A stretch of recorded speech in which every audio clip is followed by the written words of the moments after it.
Good morning, ladies and gentlemen of the media. Good morning, viewers. A warm welcome to today's edition of the Government Accountability Series. In excess of 2.7 million Ghanaians earn their livelihoods through fishing. And as a result, it remains one of President John Dramani Mahamat's top priority areas. And to ensure that his set objectives in the sector are achieved, he appointed the Honorable Emilia Arthur as Minister for Fisheries and Aquaculture Development. She doubles as the MP for the Shama constituency in the Western region.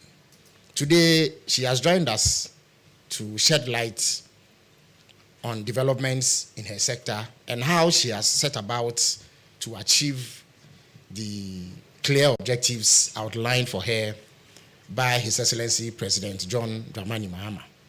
So she will make an initial statement which gives a rundown on what has been happening under her purview, after which she will take questions from members of the media. So let me, at this moment, invite the Honorable Emilia Arthur to the microphone to tell us what she has for us. Thank you very much.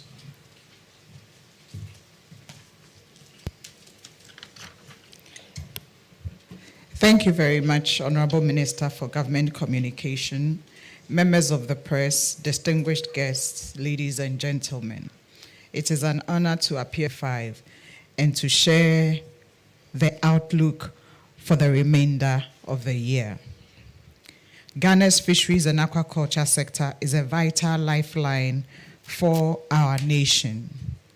It sustains livelihoods, ensures food and nutritional security, creates employment opportunities, and preserves the cultural heritage of our coastal and inland communities. It supplies over 60% of the country's animal protein needs and provides employment and income to more than 2.7 million people across the value chain. Beyond its social impact, it remains a vital pillar of agriculture's 26.4% contribution to Ghana's GDP growth, as indicated in the 2025 mid-year budget. Ladies and gentlemen, I invite you to join me as I highlight the progress we have made in the first half of 2025. Our work in the past 6 months has been guided by a vision to realize a suitable, well-governed, and resilient fisheries and aquaculture sector driven by equity, innovation, and strategic investment, delivering food security, decent jobs, economic growth, resources and environmental stewardship, and contributing to the national blue economy agenda. Some of the things we have done in the past 6 months include: 1, passage of the Fisheries and Aquaculture Bill 2025 to achieve a meaningful reset of the fisheries sector in our national interest, and also to address issues of the infamous EU yellow card on Ghana's fisheries. The ministry worked very hard for the review of the Fisheries Law Act 625. I am pleased to announce to you the passage of the Fisheries and Aquaculture Bill 2025 by Parliament. This landmark legislation represents a transformative step toward a sustainable, equitable, and economically viable fisheries sector. The new act is a comprehensive legal framework aligned with international standards.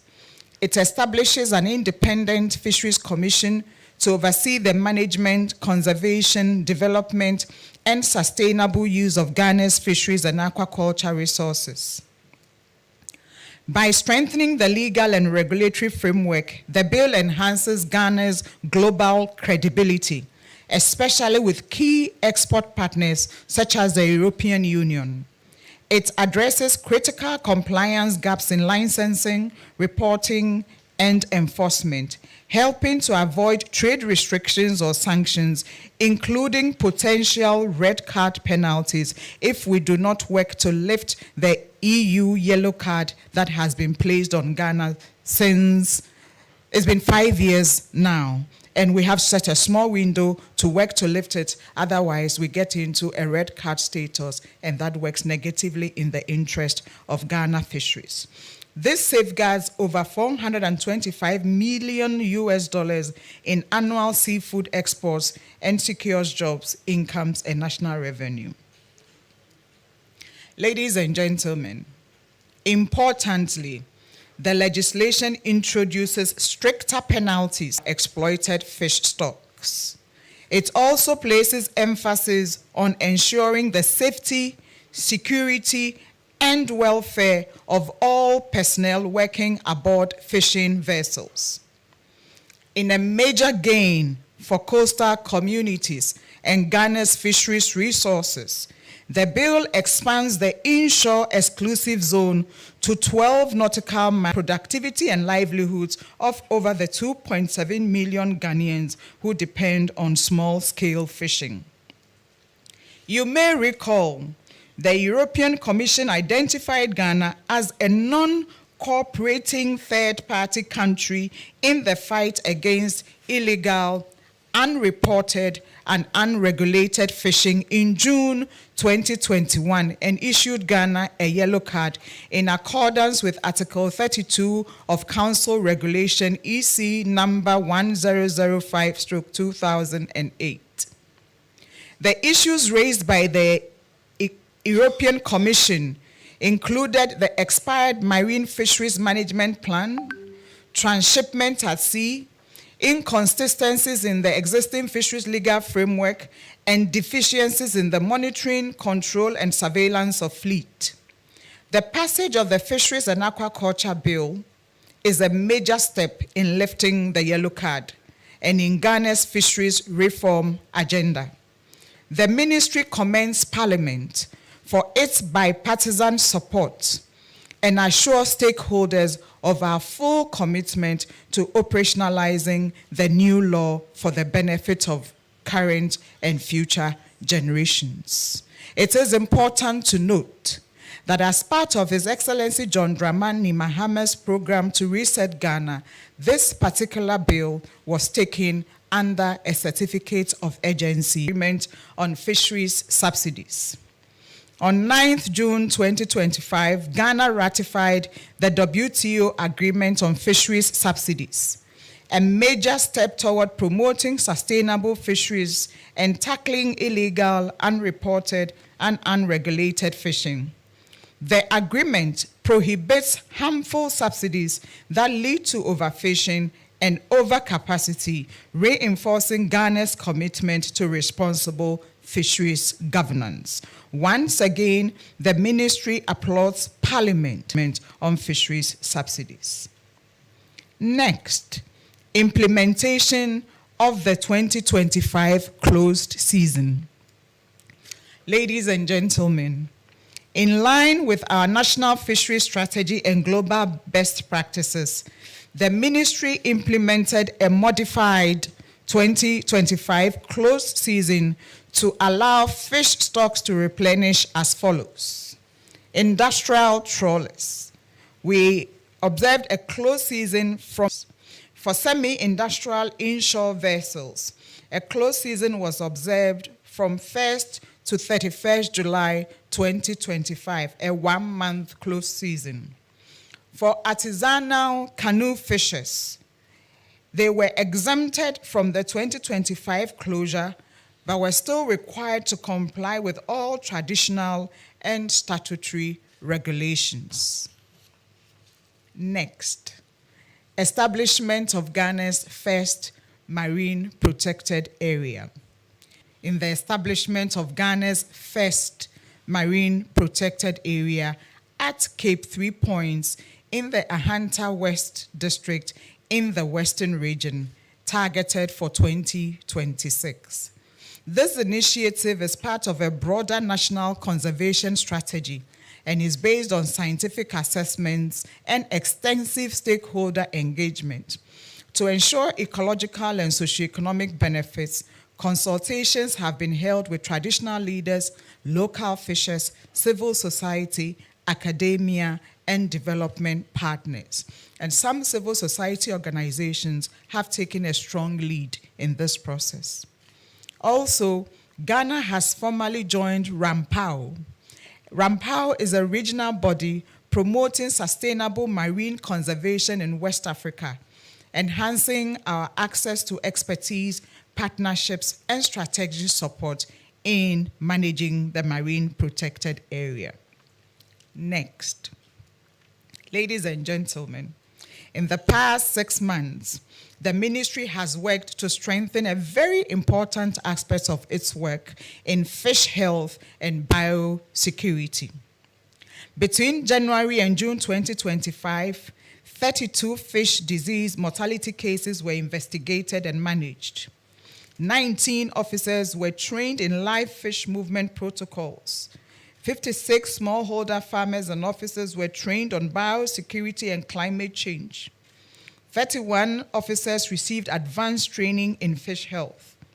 And a community outreach in Elembele district sensitized a number of stakeholders following an EUS outbreak.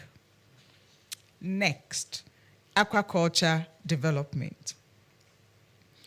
We all know, ladies and gentlemen, the capture fisheries in Ghana are declining due to overfishing, climate change, and IUU fishing. While aquaculture presents a viable alternative, it contributed only 17.5% to national fish production in 2024. Currently, as is His Excellency John Dramani Mahama's big vision to expand the aquaculture program in Ghana, we in the ministry have prioritized aquaculture under the 24-hour economy and accelerated export development program with a focus on value chain investment from production to marketing. Fisheries enforcement measures. The ministry, through the Fisheries Commission, has intensified enforcement efforts. The ministry's enforcement efforts come under what we call the FEU, the Fisheries Enforcement Unit, which is led by Ghana Navy, Marine Police, and local community-based enforcement committees. We have done 265 quayside inspections out of a target of 159. We exceeded our target. A target of 175 for pre-departure inspections, we actually recorded 210. We have also done 24/7 electronic monitoring on all industrial vessels. We have developed a fisheries risk assessment dashboard, and we have suspended licenses of 4 trawlers for multiple regulatory violations. In fact, yesterday and today, the FEU, led by Navy, have enforced some measures in some of our key fishing ports. In fact, even this dawn, the operations have arrested people who have been dealing illegally in Premix. Establishment of the Blue Economy Commission, an intersectoral technical team to develop Ghana's national blue economy strategy. The team, supervised by the Senior Presidential Advisor on Governmental Affairs, Dr. Valerie Sawyer, and hosted by the Ministry of Environment, has delivered on their task of developing the basis for a national blue economy strategy and recommended for the institutional and legal frameworks required for implementation. This initiative aims to create a unified and well-regulated framework for the sustainable development of Ghana's blue economy. It will ensure marine and aquatic resources are managed responsibly to deliver long-term economic growth, environmental sustainability, and social inclusion. The strategy will pave the way for the formal establishment of a Blue Economy Commission, or whatever the new institution will be called. That will be Ghana's central coordinating body for ocean governance, spanning next, management of premix fuel. The ministry is reconstituting landing beach committees nationwide to eliminate inactive and ineffective committees. The new committees will be formed through transparent, community-led processes to enhance local accountability according to the LI that establishes the National Premix Secretariat. At the start of 2025, only one bulk distribution company supplied premix fuel. The ministry has now engaged 5 additional BDCs, resulting in the supply of 14.2 million liters between February and June 2025. This diversification strengthens supply reliability and eliminates bottlenecks. Premix fuel is now delivered directly from Tema Oil Refinery to landing beaches, bypassing intermediaries. This reform ensures equitable access and reduces corruption and diversion. A comprehensive audit of all landing beach committees that existed between 2017 and 2024 is underway. Any financial wrongdoing will be prosecuted. Quarterly financial reporting and independent oversight mechanisms are being introduced to improve transparency. Out of 157 sites, only 31 of the Premix automated centers were operational by the end of 2024. Between March and July 2025, the ministry, through working with the Premix automation centers, have installed 28 additional tanks, commissioned 11 new stations, brought the total operational stations to 42. These stations include real-time operationalization of a fisheries college in Anomabo. Following a directive from the President, the ministry has received funding from Ministry of Finance to complete the fisheries college in Anomabo and operationalize it.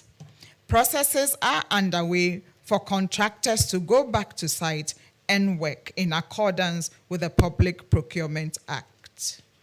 Last but not the least, I'd like to share with you our outlook for the second half of 2025. Looking ahead, the ministry's focus remains steadfast on building a sustainable, inclusive, and competitive fisheries sector. Realization of the new Fisheries Commission at the end of this year. Work is well underway, as I intimated earlier on Ghana's first Blue Economy Strategy, coordinated by an interministerial team endorsed by Cabinet. This will provide a clear institutional and investment framework for sustainable ocean-based growth. We will scale up aquaculture interventions by launching targeted support for women and youth entrepreneurs and expanding infrastructure for hatcheries and feed production. This will reduce import dependency and create jobs. In premix management, our goal is to activate all the automated stations where tanks have been installed. We will also work to complete all the 300 stations that were supposed to have been installed under the agreement. Real-time tracking and digital accountability will remain central to delivery processes. We are also working to enhance enforcement capacity through full EMS coverage of all industrial trawl vessels and strengthen partnerships with traditional authorities to enforce community fishing bylaws. In conclusion, ladies and gentlemen, we are on a transformational journey, a journey to reset, one that demands innovation, discipline, and collaboration. The results we have shared today reflect not just the work of government, but also the contributions of fisher folks, community leaders, civil society, our technical officers who are looking right at me now, and our international partners. Together, we will weather the winds, grow stronger, and secure a prosperous and sustainable future for Ghana's fisheries, marine and inland resources, boosting domestic fish production, promoting inclusivity, and securing the livelihoods of our fishing communities. Thank you for your attention and continued support. Wajima bro.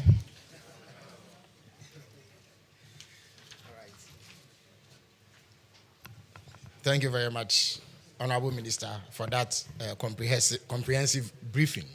At this stage, the floor is open for questions from members of the media present. So, as is the usual rubric, you can come to my left here at the microphone before you and ask any question that you may have about this presentation or any matter relating to the fisheries and aquaculture sector. Thank you very much, Minister Abdelhanan Adam, EIB Network. Minister, you mentioned research.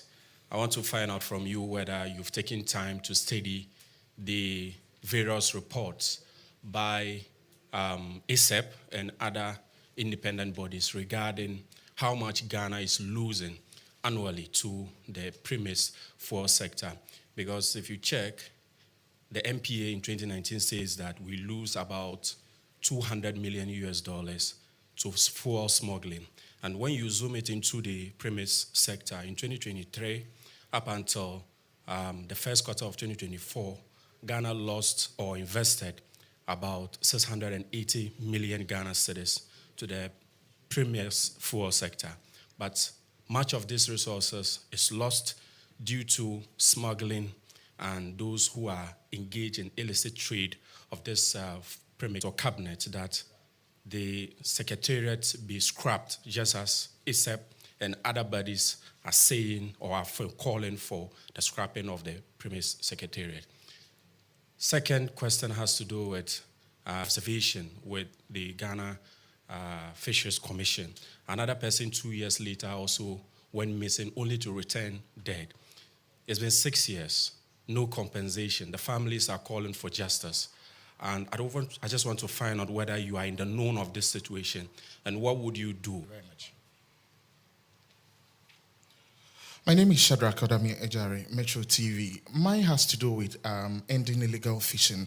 Usually when the conversation comes up and people are arrested, the excuse is they do not know where they are supposed to start and end. That is talking of the nautical miles calculation. So going forward, what is the ministry doing? How are people able to identify that this is 10 nautical miles, this is 12 nautical miles, and I'm not supposed to exceed that? Second one has to do with freshwater fishing. You go to places like all communities around the Volta Lake, for instance, and you would see people encroaching the wetlands, siltation, and then other activities ongoing around. Is the ministry taking charge such that we are going to see the water bodies being desilted and people that are encroaching? What is going to happen? Because this is affecting spawning, I am very sure, and affecting fishing stock or fish stock. Lastly is on marine pollution. You enter these vessels and you don't get to see how they deposit their waste, whether from the kitchen or from the engines, their dirty oils. So how are we also dealing with that? Because that also comes back to affect our fishing stock. Thank you. Thank you very much.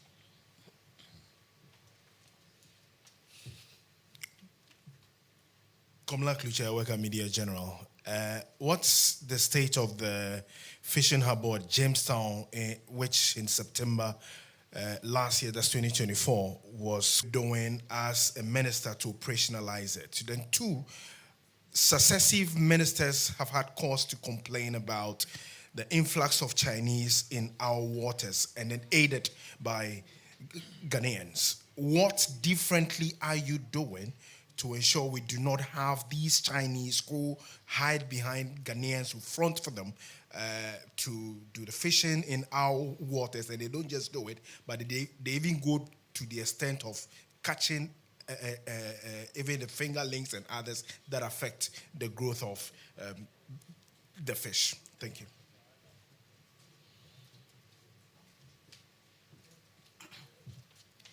My name is Wisdom Hedejome. I work with TV XYZ. I want to find out regarding the Anomabo Fisheries College.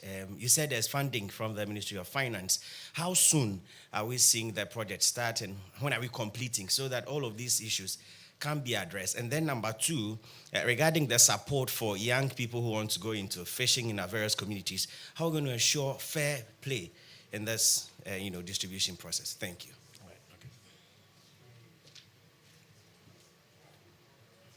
All right, the last question for this session. Good morning. I'm Sarah Pia with CTFM and Channel 1 TV. Honorable Minister, my question has to do with what enforcement mechanisms are currently in place to ensure fishing companies or vessels fined for IEU fishing activities or for violating fishing regulations, especially actually pay these fines, since there are concerns suggesting that some of these companies repeatedly violate these regulations, and also if any improvements have been made so far in covering these fines.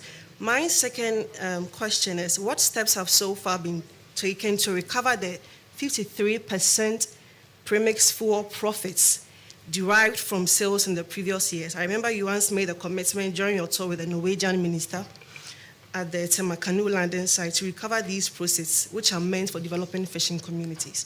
Thank you. Your questions. The first question was about losses to Premix, due to Premix.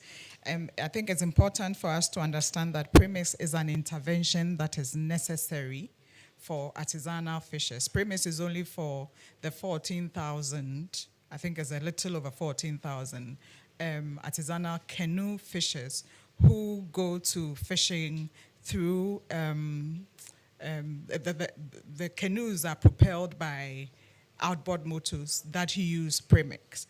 And at the time when Premix became an intervention, it was necessary, and it still is important. Of course, we have advanced, so there could be different ways of looking at it.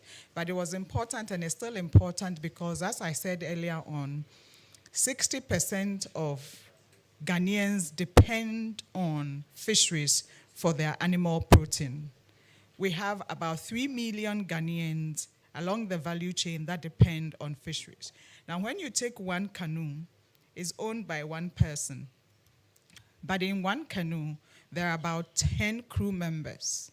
Those 10 crew members have not less than 10 dependents. So when you see one canoe, think about 10 times 10. That one canoe is taking care of 100 people that are dependent on it. To ensure that the fishery sector runs well, government introduced the subsidized Premix program that should go to fishers to put in their fishing canoes to go fishing and bring fish for Ghanaians to consume, and also for businesses, value addition and what have you. The Premix subsidies then reflects as under recoveries that are paid by government to the BDCs, the bulk distribution companies.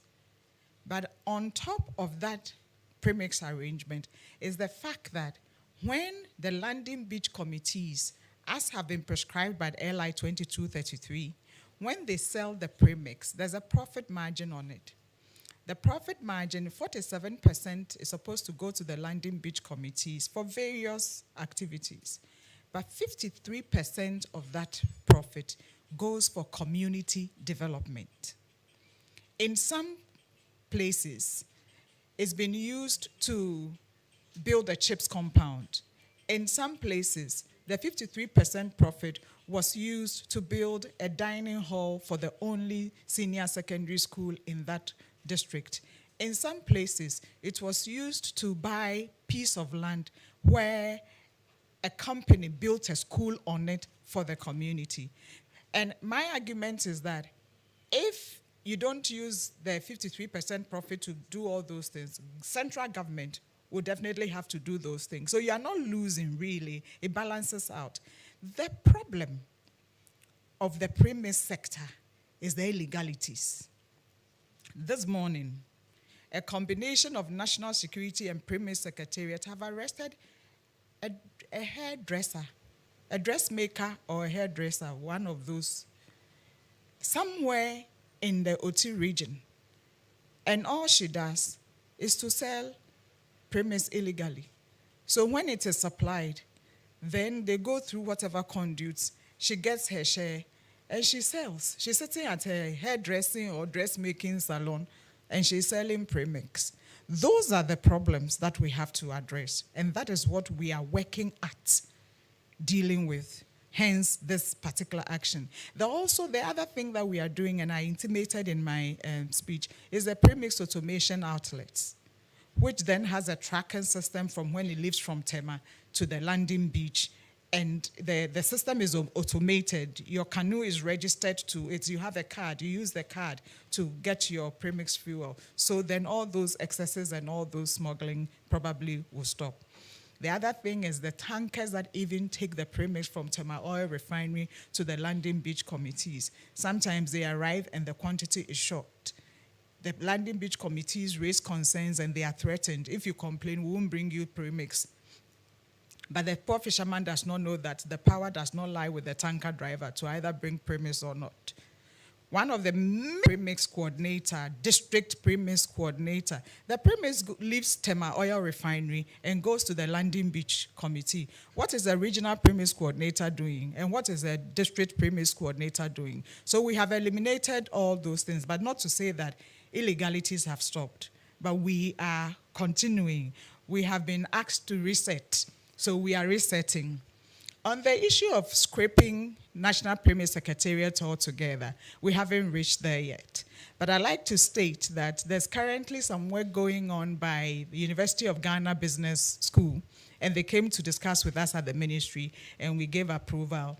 They are doing research to see if the Premix should be sold at the market price, just like any fuel is sold in Ghana.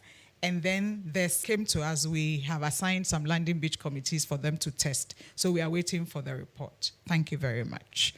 Marine security and missing observer. Yes, we are very concerned about marine security, and so we are still in talks. Navy is responsible for securing our threshold for us. We have some needs in terms of marine patrol boats and what have you. So we are working on that. On the issue of the missing observer, we have met with the family. Unfortunately, when somebody is declared missing, according to 7 years, then they can be declared dead. Then whatever it is, we insured them. So we have insurance money and whatever to give to them. But we cannot until 7 years have elapsed. And we'll be meeting with the family. We are actually supporting the wife of the deceased.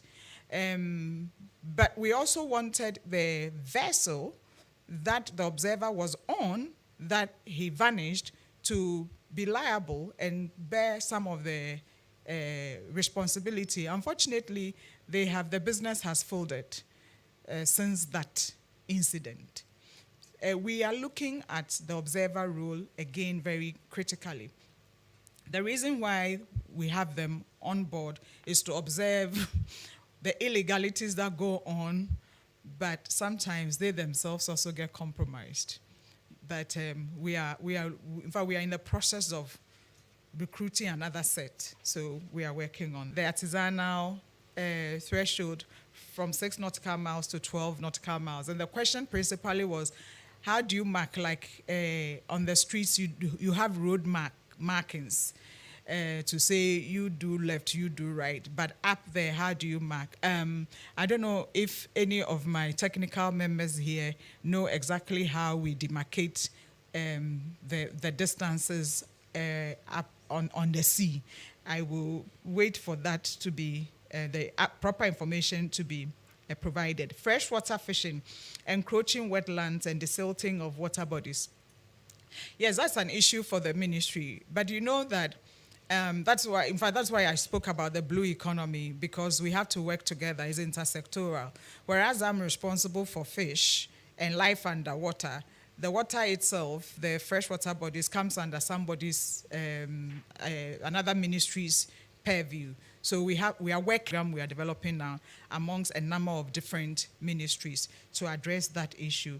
Marine pollution, yes, that when you go into some of the vessels, the mere conditions on the vessels is unpleasant. That is why in the new law we have a whole clause on fishers' safety, conditions, and security aboard the vessels. So that is also being reset.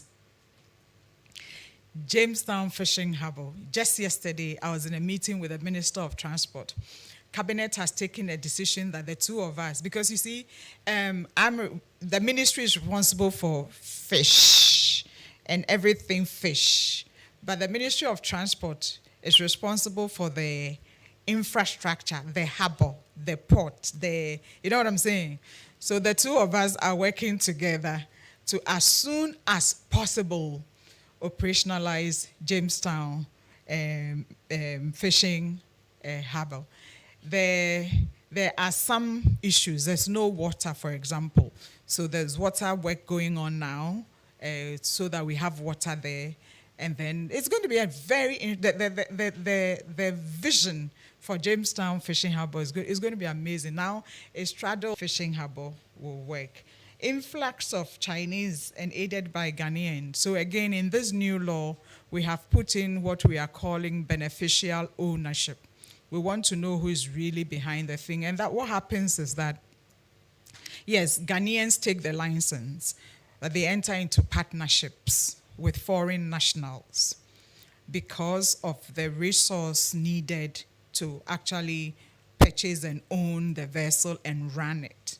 What we've been thinking about and talking about is whether we are at a time in Ghana where we as a nation can support Ghanaians to own their own vessel. Then the story might be different. In fact, there's one vessel owner, in terms of the license holder, who has vehemently made the point that even when they want to recruit Ghanaian staff, there's a problem with capturing into all of those things. Hopefully, when we meet here again, midterm next year, we will have a different story to tell. And please, let's not make it about a particular foreign nationality. There is a number of foreign nationals that are in our fisheries sector. Fisheries College in Anomabo, it's done. Action is going. Mzaba, am I lying? It's going. By the end of this year, Anomabo will start functioning. The construction work, look, it's been 13 years since Ghana touched the Fisheries College in Anomabo. We just have to finish it, and we are finishing it. Both the president and the vice president have given me ultimatum. We are finishing it, operationalizing it. We'll start school.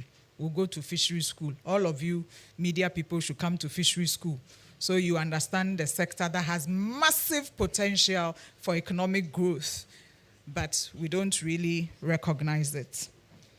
And fair play for support to aquaculture. We came to reset, so we will reset. I have in my office requests from different members of parliament who have identified one aquaculture opportunity here and there. We are going to work fairly, openly. Remember, I read out our vision. Equity is what is going to guide the way we work. Enforcement measures in place for IUU to pay fines, etc. Again, part of the enforcement measures was it in April? I think it was April, that we suspended the licenses of 4 vessels for 1 year.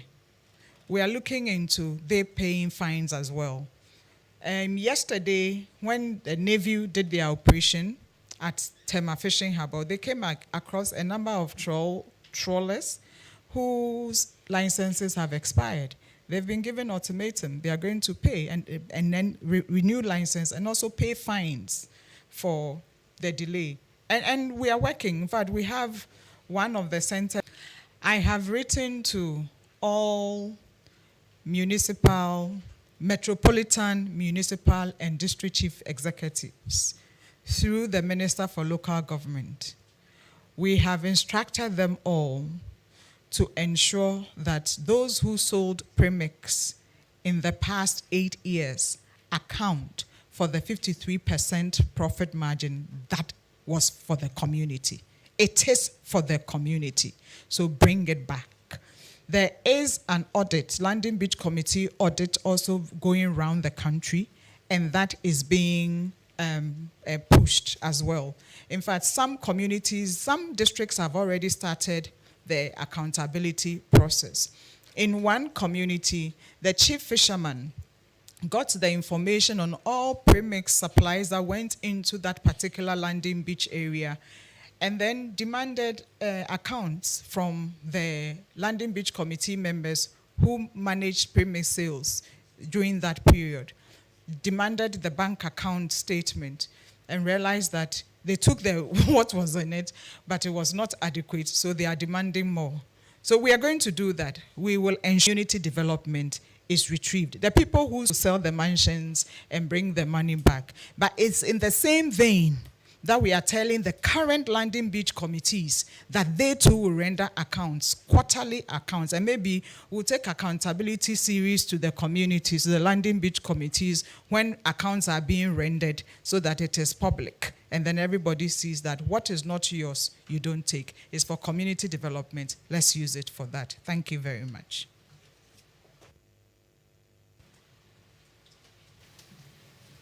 Thank you very much, Honorable Minister. So we'll take the last batch of questions, and then we'll be out of here. All right, thank you very much. My name is Patrick Asford Buedu. I work with Radio Gold. My first question has to do with the fact that we have a lot of governments advocating for the youth to enter into agriculture or venture into the sector. I want to find out from Honorable if there is any special incentives or benefits, and what are the opportunities also for the youth. The second one has to do with the economic benefits. I just want to find out, since the policy kicked in, what has been the economic benefit that the nation has raked in so far? I work with Ahonto FM. My first question has to do with climate change and the fishery sector. So, Honorable, please, how is the ministry conducted an impact assessment of previous close seasons on fish stock recovery? Thank you. Thank you very much. My name is Kwame Asante. I work with Tonia TV. Honorable, still on Anomabo Fisheries College is going to cost us as a nation to complete it. Thank you very much. All right. Minister, thank you. My name is Kwame, and I work with Adom FM and Adom TV. I want to find out from the minister, what is the status of post-harvest losses in the fisheries sector and facilities across some key fishing constituencies in the country? What do you have on your table concerning these coastal facilities? Thank you. Thank you very much. In the absence of any further questions, the minister will answer these, and then we will close. Thank you very much. Thank you for another set of brilliant questions. Some of the questions are like PhD thesis questions. It's like I've come for my Viva. Bye-bye. Youth in aquaculture, potential and benefits, but it is not an easy place. One of the major concerns in the aquaculture, there are many opportunities. If you take my constituency, by the way, I'm the member of parliament for Shama, Esma Fumichia Honadope. My constituency, Shama constituency, has been a place for exploiting natural resources, so clay mining, quarry mining, and what have you, which have left huge holes that over time have collected water and become like river bodies by themselves. Experts have checked and they are saying that it is possible for aquaculture. So then what do? Do we build gangs of cooperatives, young people cooperatives, and we support them to go into that business. But we must be careful to not give one-off support, and then they are in trouble because they cannot find money to buy feed, or the feed is not available. So we are, if you know us, in the Ministry of Fisheries, we take our time, we cross our T's, we dot our I's before we launch out. So that's what we are doing now. So maybe in 6 months' time, I can better answer this question. Close season. Close season is just one of the many management measures in the fishery sector. Close season should, if implemented well, should have more than one objective, at least 3 objectives: conservation, economic, and social. Build all 3 objectives, but costs affects 1 or 2 or 2 against 1, then we have a problem. Definitely, in principle, close season has many benefits, including economic. As I said to you, I have had meetings, and we in the ministry came to the conclusion that we're diversifying this time, we're modifying this time close season, especially for artisanal fishers, because the work points to the fact that during this 1 month July close season, poverty is palpable. You can actually see and touch poverty in the fishing communities. And the national intervention does not really reach the fishermen in terms of the rice and oil and tomato that we send to the fishermen, because it is a close season. It does not really reach them. And actually, how much rice and oil and tomato can you send to all the 14,000 canoes that has 14,000 times 100, if you like, fishermen? You are also not putting enforcement in place. You are not enforcing and ensuring compliance to the Ghana laws in terms of dealing with illegalities at sea, illegal fishing methods. So they are hungry for 1 month. The 1 month after, when you open the sea, they go with such force and implement all their illegalities with force that your 1 month benefit is destroyed within 1 week. So that is why we adopted this approach of, yes, as for the trawlers, there's industrial and semi-industrial. 2 months for industrial, come home. You've shown the bottom of the sea enough. Come home. You yourself come and rest. How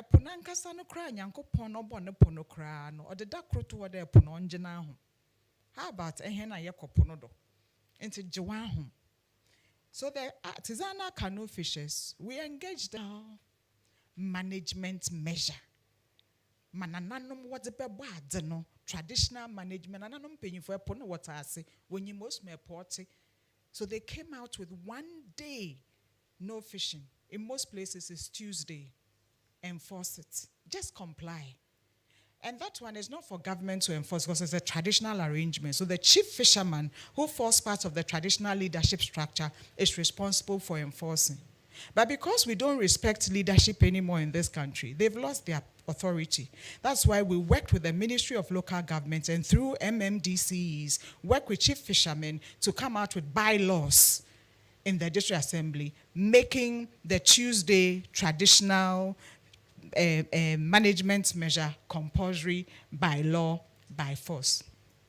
In fact, the traditional measures is so important that His Excellency John Dramani Mahama, President of the Republic of Ghana, has appointed a presidential aide as an advisor to the Ministry of Fisheries and Aquaculture on indigenous knowledge and traditional practices. Ladies and gentlemen, Honorable Manoma, also known as John Quayson, neighbor of Virginia John Quayson, Bobia Nyimnas Manoma, or your presidential aide, Wohunwaha, one respect. Osanso, a veteran fisherman, Onyime Puneduman Pa.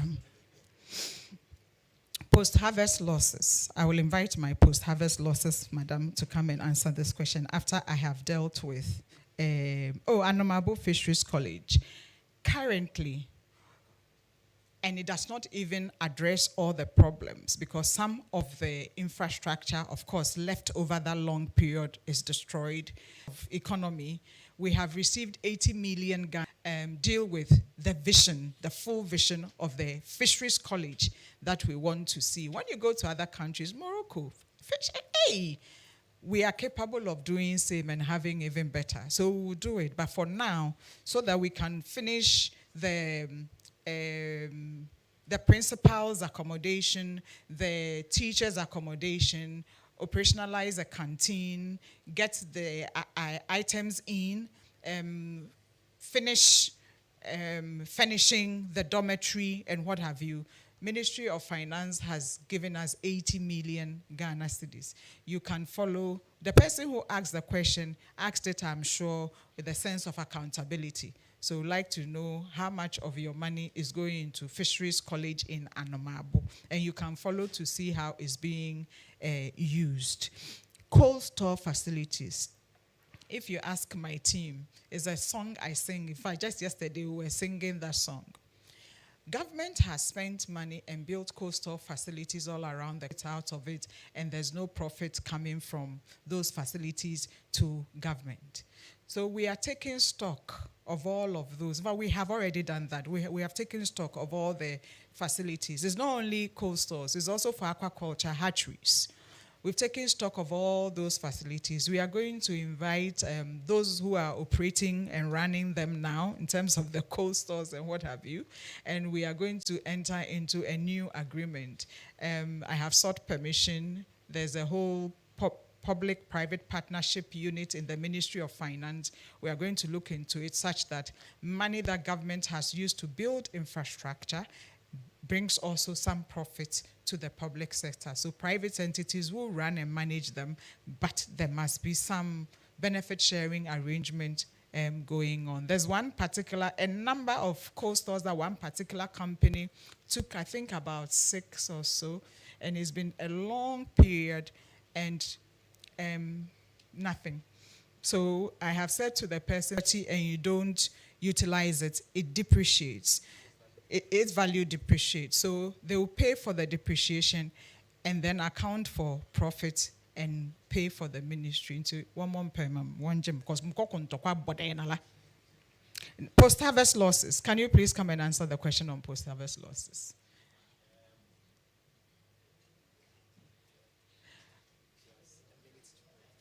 I hear you have just 1 minute. Thank you.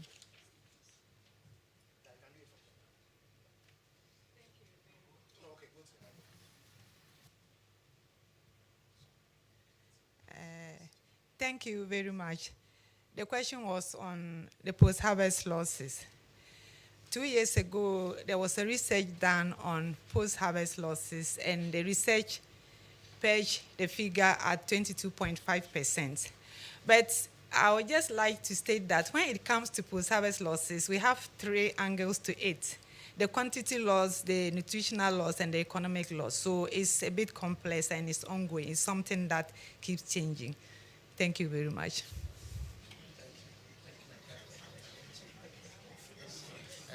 On that technical note, I want to say thank you to the Minister for Fisheries and Aquaculture Development for attending upon us and sharing these insights, and also to members of the media present for ensuring that her message reached the generality of the Ghanaian public. On Friday, the Minister for Trade, Agribusiness and Industry will be here to account for her stewardship over the last 6 months. So until then, see you.